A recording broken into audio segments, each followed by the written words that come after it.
if you're listening, this is the JLL Flex for Thought series. It's a sub-series of the JLL Perspectives podcast. I'm your host, Tashi Dorjee, the head of Flex at JLL for Australasia, and really excited to bring you this series because we're going to be talking to a number of experts across a variety of disciplines, not just office. And we're going to unpack what the future of work in Flex looks like. So let's get started.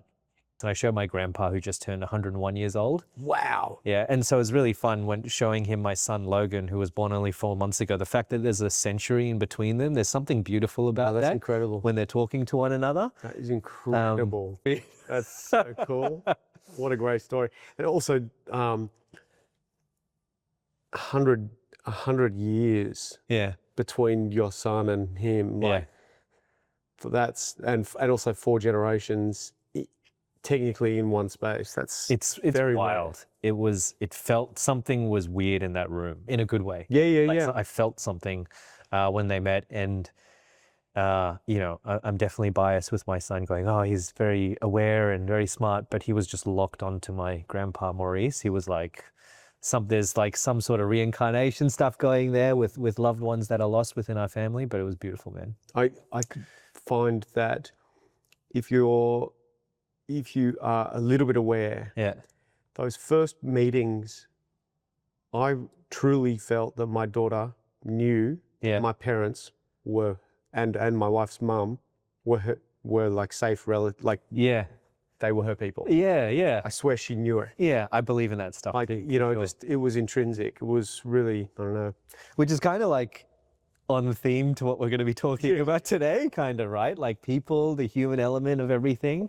And before we even get into that, like, just to let everyone listening know, Oscar, to me, is the most authentic person you'll meet, because before I even, got my business off the ground, Two Space, and got to start this career over at JLL, when I first started my business, Two Space was a brand that turned restaurants into co-working spaces, but we were new. No one really knew us, but man, you met us, you took the time, you loved what we were doing because it was community focused around giving people a place to work. And we piggybacked off the Young Henry's brand at the start because you were sponsoring our events, you were providing us beers and ciders and all that kind of stuff. So, a lot to you, man. I think you were a lot to do with my story. Well, that's a really kind thing to say. I think one of the other parts of why I loved Two Space is the great opportunity of our generation of rethinking existing assets. Two Space, if you look at hospitality as being an industry that owes rent 7 days a week, but only actually makes money out of a certain portion of it, or there is all of this space. There are these kitchens. There are all of these tables and chairs, and the internet and all this sort of stuff that's sitting there being underutilized. And you think about the last 5 years of COVID and economic times, how many people in the hospitality industry would be looking very seriously at, hey, you know what? We do want more people to come in and engage with our space and turn into customers. Or, hey, a new revenue stream. I think there's also a really nice circular economic sort of thought in it. So the world doesn't really need more stuff. What if we all just worked out ways to use our existing stuff better? Use existing stuff more. Uber is a great example. You know what I mean? Which is where the idea was born. It was born from a love of sustainability, frankly, because I did rainforest protection before that. And I feel like Young Henry's has a really important, and your story and your approach to storytelling, brand, community, has a lot of stuff we can learn from to apply to even commercial real estate assets and precincts, because working with a lot of landlords and developments, we're all trying to figure out how do we best activate and build community even within the lobbies or the public spaces of a commercial building, because they're now positioned with the obstacle of how do we get people into the office? If they have now the option to stay at home and work, how do we make sure there's an experience or something waiting for them there? And I feel like you've always had a great approach to community. So, what's something really great that you think works for you, or whether it's organic or man-made kind of thing when it comes to community from a Young Henry's perspective, that we maybe can take as inspiration? Absolutely. So community is a legitimate transfer of things between like-minded people. So community is all about people. You can have an online community. If someone is watching you on Instagram, for example, they are your online community. What is the thread there? It is like-mindedness. There is something that either you are doing that they see as a part of themselves or that they're interested in. So there is this like-mindedness. Why do people live in Bondi? Why do people live in Newtown? Why do people live in Surrey Hills? You can list out the top 10 reasons why people would choose each of those suburbs. And I bet most of the people that live in those suburbs, the top 5 would actually correlate. Again, it's humans' like-mindedness. Yep. That's why you see these different groupings, cultural groupings, different things in different places. So to foster community, you have to understand the community and you actually have to be a part of it. Right. And one of the values of Young Henrys is for your community to support you, you first must do something for your community. There are many empty shops on most high streets at the moment. And that is, that is testament to, economics. It is testament to people moving to online and all that sort of stuff. But when you have a look at the shops that are still there, the shops that have been there for 10 years, 15 years, 20 years, they've probably picked the area, they know their customers, and there is a reason that their customers are walking through that door instead of just buying it online.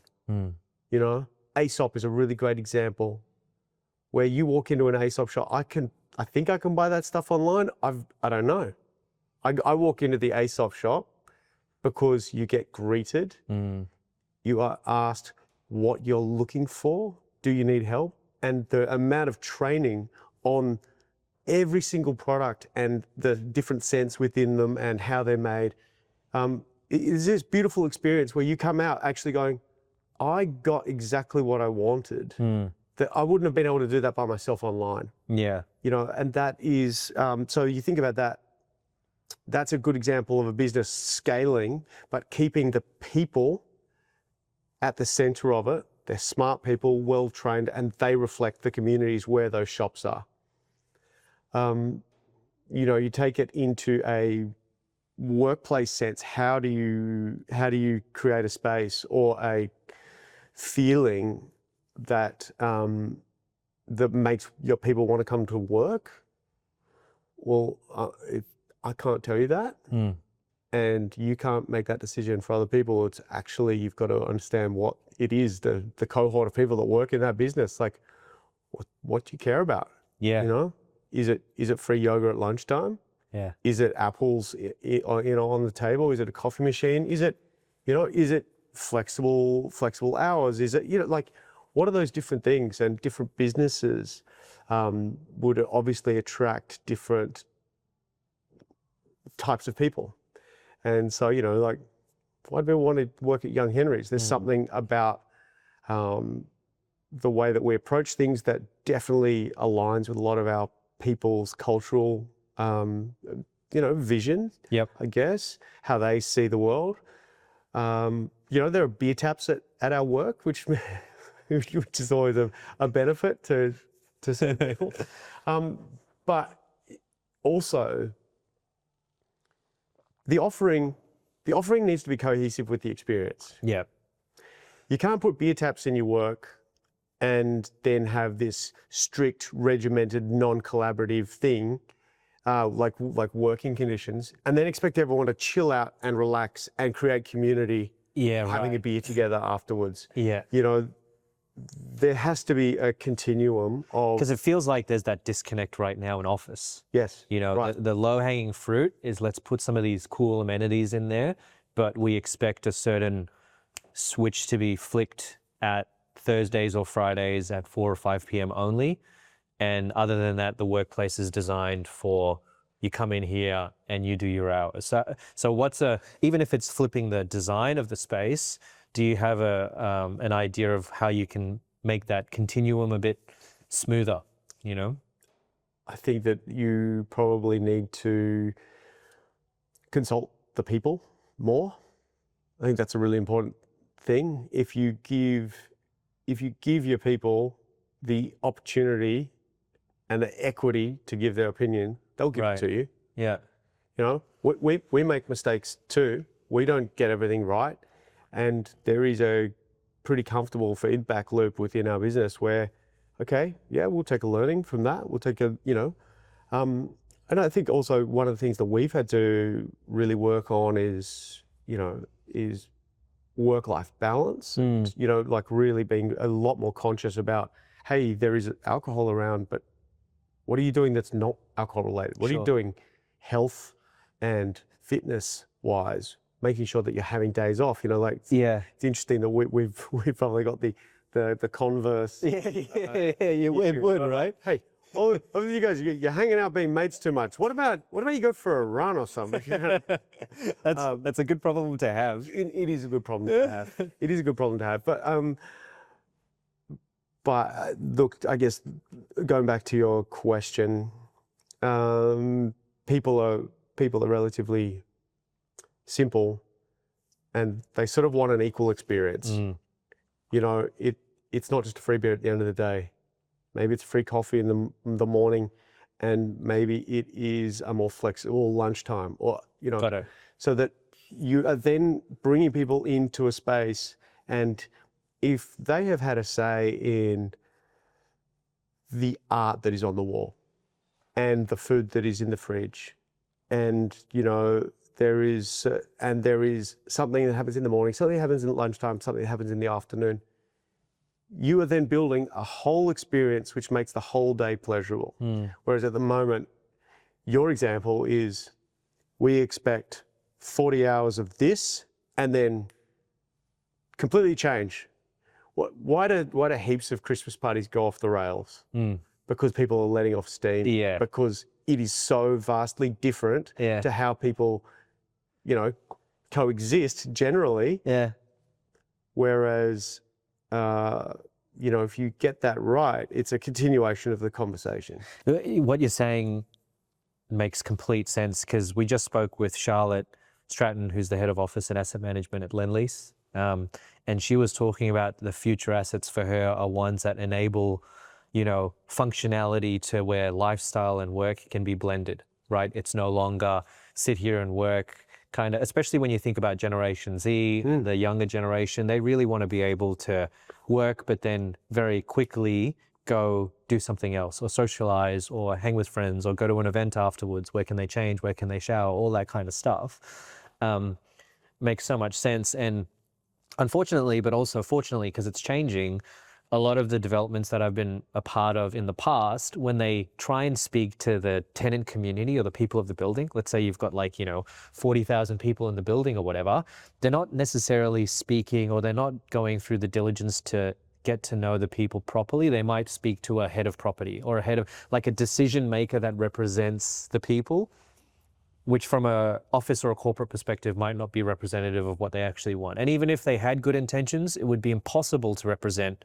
what all of those people want, because there's no one size fits all amenity or experience or approach. So it really feels like, to your point, it's like, I love what you said, where it's like, if you want something from the community, it's kind of give to the community first. It's like your slogan, serve the people. Yeah, absolutely. But I think even en masse, even a very large company can get it right, because whether you are selling soap or beer or property, if you understand what your product is, what your market is, and why people are your customers and why people would want to work for you, you actually have got enough data sets there to understand the type of lifestyle that someone is probably wanting to live. Yeah, right.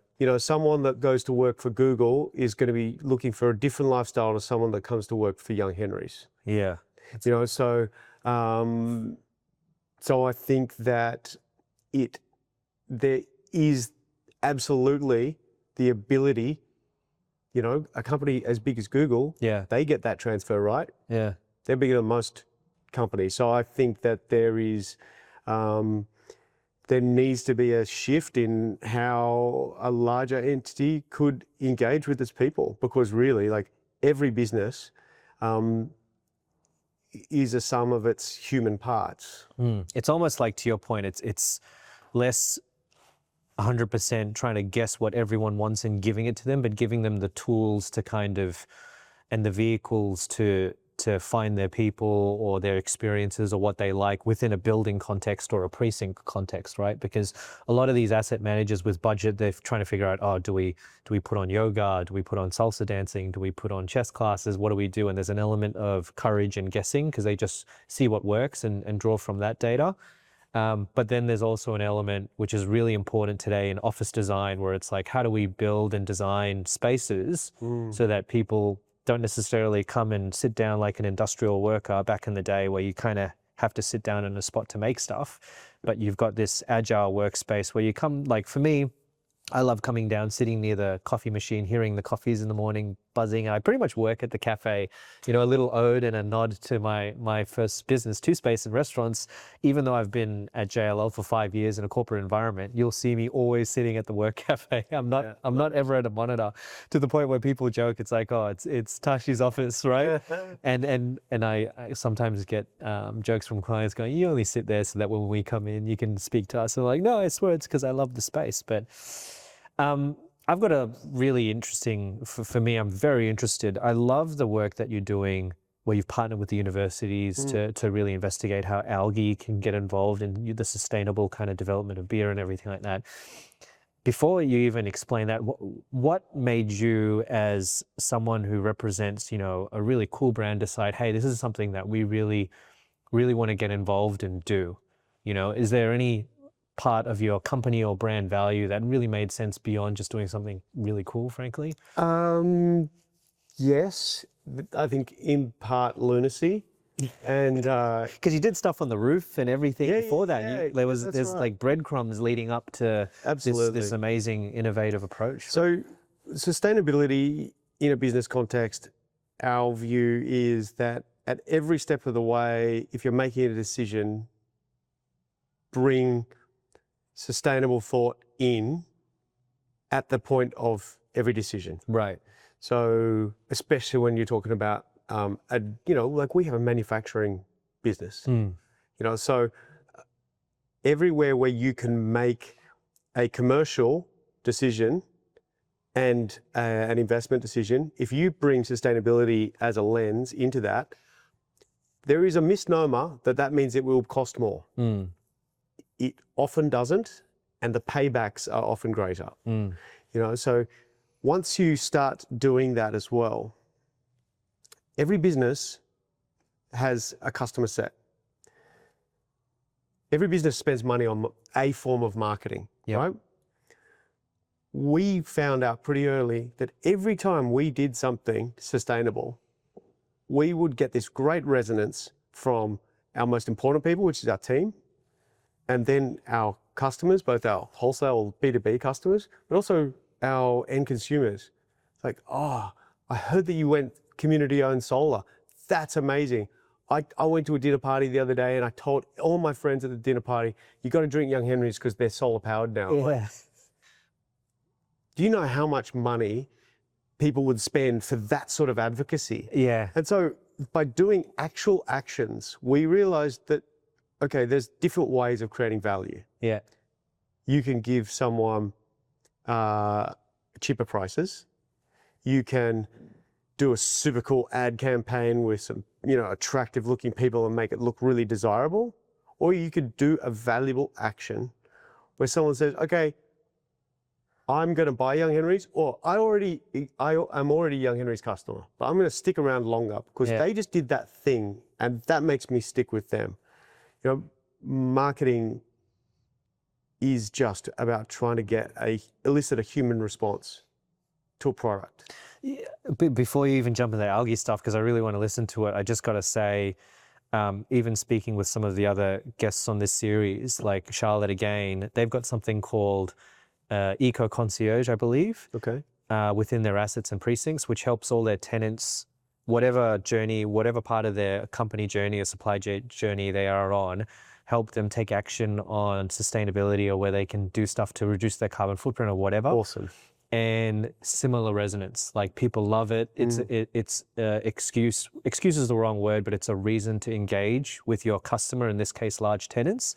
But then also we talked about something, the power of the collective, which is why I feel like I should connect you to, where she feels like similar, and there's an element, I feel like there's an element of loyalty to a lend lease asset if the vision for some of those buildings is, rather than put tenants in there that potentially are alienated from one another or compete, and not necessarily from an intellectual property perspective, but how cool would it be if they all pitch in and they support some form of activation that means a lot to them all, you know, or not for profit, or charity that they all believe in and want to get behind. So it's kind of like that similar level of advocacy is kind of bleeding into even property. And that's why I think this conversation with you is so important, because at the end of the day, for the first time in almost like decades and decades, when it comes to office, it's not, as a property owner, it's not like sign this lease, we'll forget about you, we'll talk to you in 7-10 years when that expires and renew it.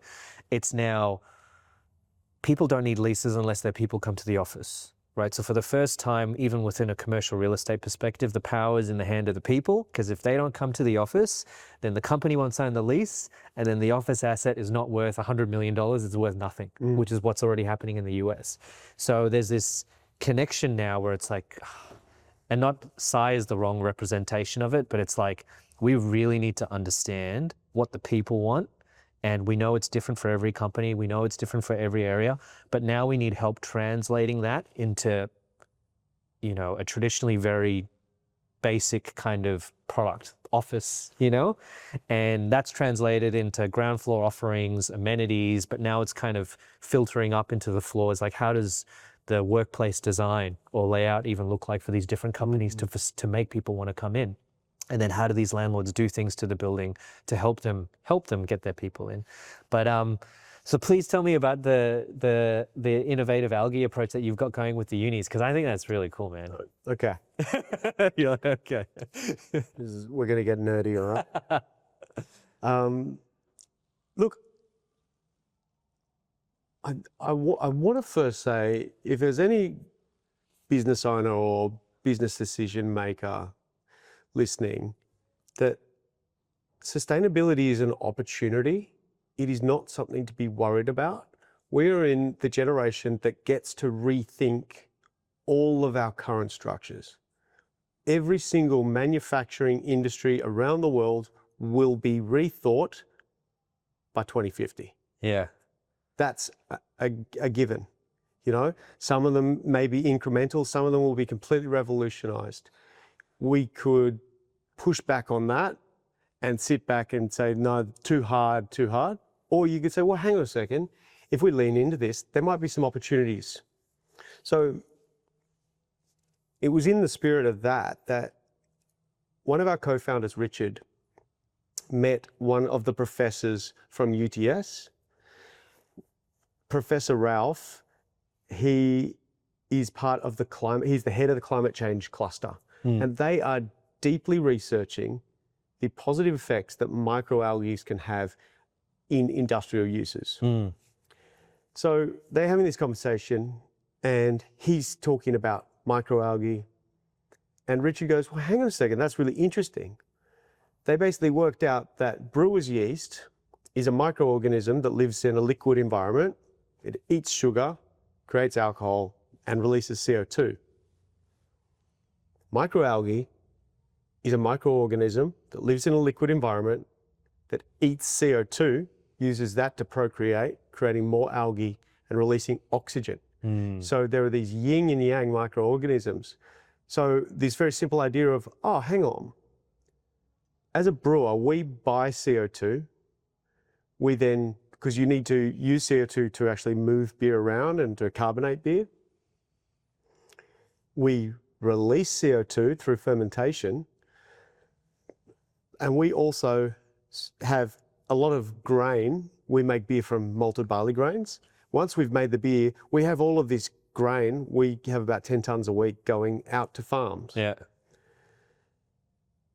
So we're thinking, could we put some microalgae into our brewery as a way of capturing our CO2 and turning it into oxygen? So we've been funding this with the University of Technology Sydney for 7 years. we now have done feedlot trials. We have got a commercial prototype operating in the brewery. Basically, we now have the worldwide IP for a system that uses CO2 from a food production business Yeah. to grow microalgae for other uses. We're researching microalgae as a feed supplement for ruminant animals, cows and lambs, to reduce methane emissions. Yeah. And we have just gotten another grant from the state government. Oh, cool. Yeah, we're hopefully by the end of this next financial year, we will have a microalgal strain that at a very low percentage of a cow's diet can give around a 50% reduction in their methane emissions. Wow, that's a lot, because Yeah, and so if you think about this, the effects of that system for us, we stop buying CO2, we stop releasing CO2, our business becomes an oxygen creator, and then we're already sending spent grain out to farms. We would then have another waste product, which is microalgae biomass, that we could send along with that grain to a farm to help them decarbonize. Yeah, wow. Like this amazing circular economic thing. What I love about it is that we make beer from grain, which comes from agriculture. Yeah. Then it goes back. Yeah. And also microalgae is this really simple little organism that our brewers keep yeast alive, you know, for months at a time. Microalgae is so much easier. So it's this really simple thing. It's an addition to our industrial process. Yeah. And we're now looking at, well, how does this concept take it away from the brewery? How does that work in a tofu factory, a kombucha factory, a winery, a distillery, a malting facility? Yeah. Basically, microalgae is fascinating. Did you know that half of the world's oxygen comes from algae and seaweed? No, I didn't. Yeah, trees do half. Yeah. Microalgae That's and macroalgae does the other half. I didn't know it was 50-50. Yeah. I thought it was all trees, to be honest, because before real estate, I was in rainforest protection for 6 years. Yeah, The lungs of the world. Yeah, yeah. But what is nuts about microalgae, and this is not a microalgae versus trees. Sure. We need both of them. Yeah, yeah. But we've got these 2 bioreactors in the brewery, about this wide. Yeah. They're about 6 foot tall, so it's about 600 liters of water. Yeah. We can get them to biomass, which is like a critical mass, within a month. Yeah.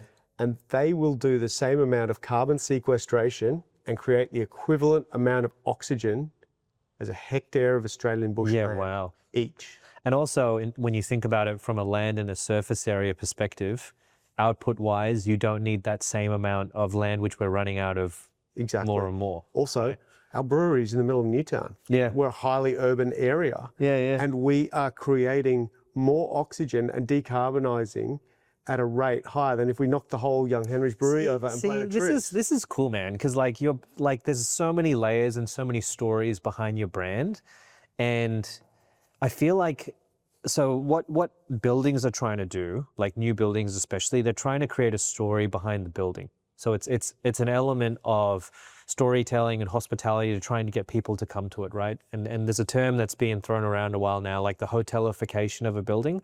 So to your point, the reason why you go to an ASOP, they're trying to borrow from 5-star hotels and make the entrance of a building like that. So you're greeted, even if it's the concierge or the cafe, people remember your name, your order, special days that are to you, like they're making an effort. But branding and storytelling is a big part of it, to the point where owners, even when they work with the leasing agents, are pointed to, they're like, we can't just call it address blah. What's the brand? What's the story behind it? How can we do that? And I feel like what I'm learning even through this really interesting discussion behind Young Henry's, it's not, even though it's super strong, the community element of it, you've got all these different layers of, authentic, what's the word, quests that you've gone on, whether it's the algae, it's sustainability, it's understanding your people. It's like onions to the Young Henry's brand that I feel like assets need to borrow from, because right now it's very two-dimensional. What's the brand? Why is it cool? what's the formula? Okay, let's look within a 5-kilometer radius around it. Let's borrow from here and here.